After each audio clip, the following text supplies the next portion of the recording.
ये लोग दुनिया के आखिरी किनारे पर खड़े हैं और इसी किनारे पर आज हम जाने वाले हैं। यानी दोस्तों, आज हम इस पेट्रोल पंप से शुरू करने वाले हैं दुनिया की आखिरी सड़क का सफर।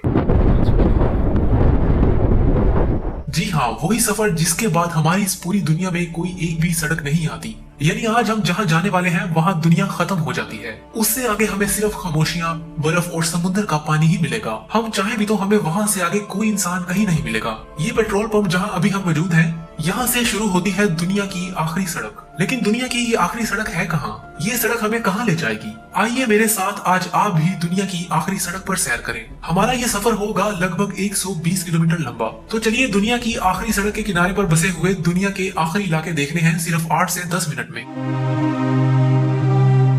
अभी हम मौजूद हैं इस सड़क पर। यही है दुनिया की आखिरी सड़क और ये हमें ले जाएगी दुनिया के आखिरी इलाकों की तरफ। Welcome to highway number E69। אוקיי, הגענו למחסום האחרון, 13 קילומטר।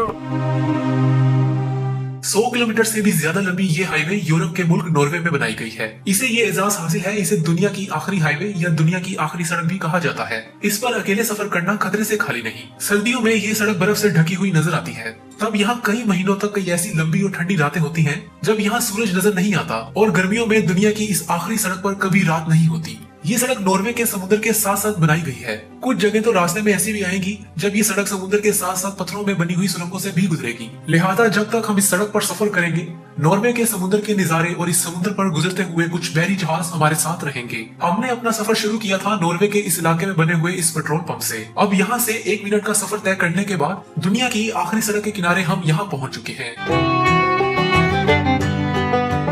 ये नॉर्वे का 3 स्टार होटल है। इसका नाम ओल्डर टूरिस्ट सेंटर है। यहाँ एक रात रहने का किराया इस वक्त 25,500 रुपए है। जो लोग साइकिल पर यहाँ आते हैं वो अपने पैसे बचाने के लिए अपने कैंप अपने साथ लेकर आते हैं। लेकिन सिर्फ गर्मियों में, सर्दियों में उनके लिए कैंप में रात गुजारना नामुमकिन हो जाता है।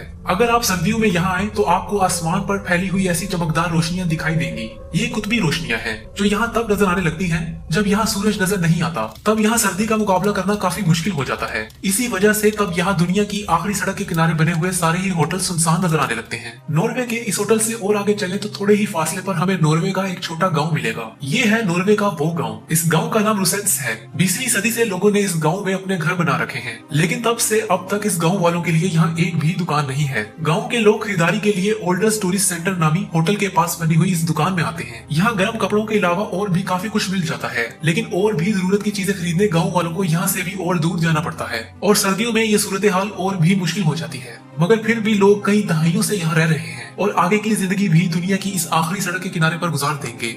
यहाँ कोई दुकान नहीं तो क्या हुआ, ये समुद्र भी इस गांव वालों के लिए किसी दुकान से कम नहीं। गांव के लोग इसी समुद्र से मछलियां और दूसरी समुद्री मखलूक पकड़ने के आदी हैं। ये लोग इसी समुद्र से मखलूक को पकड़कर खा जाते हैं और इसी तरह पिछली कई दहाइयों से ये अपना घर चला रहे हैं। इस गांव से थोड़ा और आगे चले तो दुनिया की आखिरी सड़क पर काफी देर तक ना तो कोई होटल आता है और ना ही नॉर्वे के किसी इंसान का घर। साथ में होता है सिर्फ समुद्र और यहाँ के ये हसीन मनाजिर। हम यहाँ से जैसे जैसे आगे बढ़ते जाएंगे हमारे सामने नॉर्वे और नॉर्वे के हसीन इलाके आते जाएंगे। काफी देर दुनिया की आखिरी सड़क पर सफर करने के बाद हम एक बार फिर से नॉर्वे के एक गांव में पहुंचेंगे। ये है वो गांव। इसका नाम स्वॉफजोर्ड है। यहाँ ना सिर्फ आसमान के रंग बड़े प्यारे हैं बल्कि यहाँ के घर और यहाँ की जिंदगी भी बहुत प्यारी है। ना यहाँ ट्रैफिक का शोर है और ना ही शहर के धुएं और आलूदगी। यहाँ ताजगी और सिर्फ सुकून ही सुकून है। सर्दियों में जब कई महीनों से यहाँ सूरज ना निकला हो और आसमान पर ये रंग बिखरे हो तो नॉर्वे का ये पूरे का पूरा गांव किसी हसीन पेंटिंग की तरह लगने लगता है। लगता है कि जैसे ये गांव इस जमीन का नहीं बल्कि ख्वाबों की किसी दुनिया का हिस्सा है। सूरज के अलविदा होने के बाद आसमान की ये रोशनियां ही इस गांव के लोगों का सहारा होती हैं। इसके अलावा नॉर्वे की हुकूमत तब इस बात को भी यकीनी बनाती है कि यहाँ 1 मिनट के लिए भी बिजली बंद न हो। 6 महीने जब 1 मिनट के लिए भी यहाँ सूरज नहीं निकलता, इस दौरान 1 सेकंड के लिए भी यहाँ लोड शेडिंग नहीं होती। हैरत अंगेज बात यह है कि इस सदी के 23 साल गुजर चुके हैं और इन 23 सालों में नॉर्वे के इस गांव वालों ने एक बार भी लोड शेडिंग का सामना नहीं किया। और एक हमारा मुल्क है, इस दौरान ना जाने हमने कितने हजार घंटे बिजली के बगैर गुजारे हैं। इस गांव तक आने वालों के लिए यहाँ ये दुकान भी बनाई गई है। लोग यहाँ से इस इलाके की निशानियां खरीद कर ले जाते हैं जो बाद में उनकी याद बन जाती है। अगर आप इस दुनिया की आखिरी सड़क से होते हुए वहाँ तक जाना चाहते हैं जहाँ ये सड़क खत्म होती है और ये देखना चाहते हैं कि जहाँ ये सड़क खत्म होती है वहाँ दुनिया कैसी है, तो फिर आपको नॉर्वे के इस गाँव से लाजमी गुजरना होगा। अगर कोई आपको यहाँ एक रात घर में रहने की इजाजत दे दे तो बहुत अच्छा, लेकिन अगर ऐसा नहीं होता तो यहाँ के होटल में एक रात रहने का किराया आपको 55,000 रुपए देना होगा। होगा। यहाँ लोगों के घर अंदर से कैसे हैं, चलिए मैं आपको यहाँ का एक घर अंदर से दिखाता हूँ। उसके बाद हम और आगे का सफर शुरू करते हैं।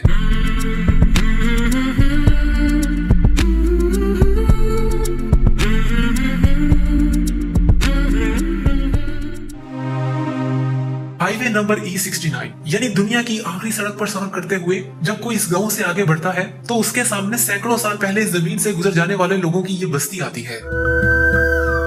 ये इलाका नॉर्वे में उन लोगों की याद दिलाता है जो 18वीं और 19वीं सदी में समुद्र के रास्ते अपनी कश्तियों के जरिए इस इलाके में आए थे और यहाँ अपनी जिंदगी जीकर इस दुनिया से चले गए थे। यानी ये पूरी बस्ती एक म्यूजियम की तरह है। यहाँ पर सैकड़ों साल पहले के वो घर और कश्तियां भी मिलेंगी जो उस जमाने के लोगों के इस्तेमाल में थी। इसके अलावा यहाँ 250 साल पहले के कई ऐसे घर भी मौजूद हैं। ये घर यहाँ आने वालों को बताते हैं कि कई सदियों पहले यहाँ की शदीद सर्दी से बचने के लिए तब लोग कैसे जिंदगी गुजारते थे। उन लोगों ने बड़े बड़े पहाड़ी पत्थरों के अलावा मिट्टी से अपने घरों को ढांप रखा था। ये तरीका उन्हें -50 डिग्री सेंटीग्रेड की सर्दी से बचाता था। दुनिया के आखिरी इलाकों के करीब इस बस्ती में बाकायदा एक म्यूजियम भी बनाया गया है। ये है वो म्यूजियम।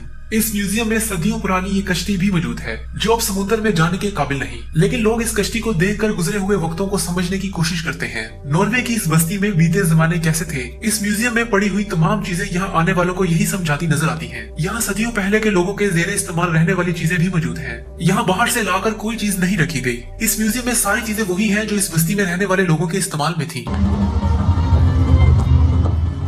साल में कुछ दिन ऐसे भी होते हैं जब इस म्यूजियम में मौसीकी का एहतमाम किया जाता है। तब मुकामी लोगों के साथ साथ बस्ती में आने वाले सयाह भी मौसीकी की महफिल से लुत्फानंदोज होते हैं। नॉर्वे की इस बस्ती में आज भी लोग इस कश्तियों के सहारे अपनी जिंदगी गुजारते हैं, लेकिन क्योंकि यहाँ पर अब सड़क मौजूद है और सड़क भी दुनिया की आखिरी सड़क, तो यहाँ के लोगों के पास अब कश्तियों के अलावा अपनी गाड़ियां भी हैं। सड़क बनने और इन गाड़ियों के आ जाने से इनकी जिंदगियों में आसानियां पैदा हो गई हैं। इस बस्ती के बाद दुनिया की इस आखिरी सड़क के किनारों पर नॉर्वे के और भी कई गांव आते हैं। वहां से होते हुए ये सड़क पहाड़ों में से भी गुजरती है। तब ये एक टनल का रूप धार लेती है और वो मुकाम होता है जब ये सड़क सबसे ज्यादा खूबसूरत नजर आती है, क्योंकि सड़क के एक तरफ नॉर्वे के पहाड़ और दूसरी तरफ समुद्र होता है। टनल से गाड़ी बाहर निकलती है तो दुनिया की आखिरी सड़क का नजारा ऐसा होता है। इसके बाद दुनिया की ये आखिरी सड़क एक और पहाड़ के अंदर से भी गुजरती है। तब इस सड़क का मंजर जितना खूबसूरत होता है उतना ही खौफनाक भी नजर आता है। यहाँ बर्फीली सड़क के साथ बहता है दुनिया का एक गहरा समुद्र। समुद्र के इस मुकाम पर नॉर्वे में 6 महीने तक अंधेरा रहता है और इस अरसे में एक बार भी सुबह नहीं होती। यहाँ से और आगे बढ़े तो ऐसे इलाके नजर आने लगते हैं जिन्हें देखकर लगता है कि शायद दुनिया के आखिरी इलाके शुरू हो चुके हैं। यहाँ दुनिया का ऐसा आखिरी पॉइंट कहाँ है जहाँ ये सड़क खत्म होगी और जहाँ से आगे दुनिया का कोई इंसान नहीं है। उस पॉइंट तक जाने के लिए हमें यहाँ से 50 किलोमीटर और आगे गाड़ी पर सफर करना होगा, तब जाकर हम पहुँचेंगे यहाँ पर। जी हाँ, यही है दुनिया की आखिरी सड़क का आखिरी किनारा, या फिर यूँ कह ले दुनिया का वो आखिरी किनारा जिससे आगे इंसान नहीं रहते, या यूँ कह ले कि यहाँ से आगे दुनिया की कोई और कार नहीं जा सकती। इसी जगह को देखने के लिए लोग ये सारा सफर करके यहाँ आते हैं, जो सफर हम करके यहाँ तक आए हैं। हमारे साथ रहिए क्योंकि हमारा ये सफर अभी खत्म नहीं हुआ। यहाँ के और इलाकों में भी चलेंगे और दुनिया के उन आखिरी इलाकों की जिंदगी के बारे में भी जानेंगे। उम्मीद है दुनिया की आखिरी सड़क पर किए जाने वाला आज का ये सफर आपको पसंद आया होगा।